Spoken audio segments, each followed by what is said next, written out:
Hi, today we are talking about Griffith's experiment. ये Frederick Griffith ने conduct करा था इन 1928, जो एक इंग्लिश बैक्टीरियोलॉजिस्ट थे। इन्होंने हमको ये बताया था कि जो जेनेटिक इन्फॉर्मेशन होती है वो one bacteria to another bacteria transform होती है, और इसी को हम ट्रांसफॉर्मेशन और ट्रांसफॉर्मिंग प्रिंसिपल भी कहते हैं। जो ये एक्सपेरिमेंट था, बेसिकली उन्होंने 2 स्ट्रेन्स ऑफ बैक्टीरिया लिए थे, Streptococcus pneumonia and diplococcus pneumonia. जो स्मूथ एंड बैक्टीरिया था वो विरुलेंट था, और जो रफ बैक्टीरिया था वो नॉन विरुलेंट था।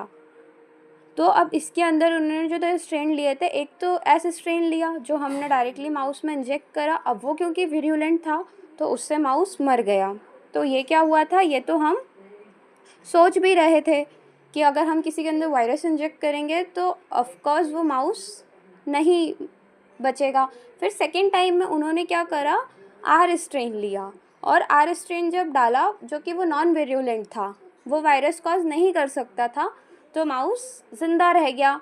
तो ये भी एक्सपेक्टेड था। अब थर्ड एक्सपेरिमेंट में उन्होंने क्या किया, जो हीट किल्ड जो वायरस था, जो ऐसे स्ट्रेन था, वो फर्स्ट टाइम में क्या कर रहा था, चूहे को उसने निमोनिया कॉज कर दिया था, बट थर्ड टाइम में हमने वो ऐसे स्ट्रेन को हीट कर दिया था, हीट किल कर दिया था, जिसकी वजह से वो भी नॉन वेरुलेंट कंडीशन में आ गया था।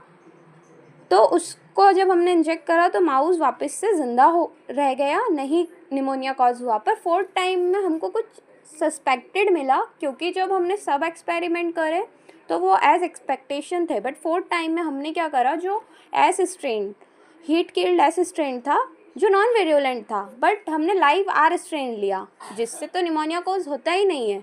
और फिर जब हमने दोनों को मिक्स करके एक माउस में इंजेक्ट करा, तब क्या था, माउस को ज़िंदा रहना चाहिए था बट माउस मर गया। तो इसको बहुत कंफ्यूजिंग कंडीशन में आ गए ग्रिफ्थ की अब ये क्या हुआ, क्योंकि जब हमने हीट किल्ड ऐसे स्ट्रेन लिया और डाला माउस में तो माउस तो ज़िंदा था, फिर हमने जब आर स्ट्रेन डाला था तब भी माउस ज़िंदा था, पर अगर इनको मिक्स कर कर डाल दिया तो माउस क्यों मर गया। तो उन्होंने ये प्रूफ करा था कि कुछ ना कुछ तो ऐसा था जो एस स्ट्रेन से आर स्ट्रेन में गया और निमोनिया कॉज हो गया।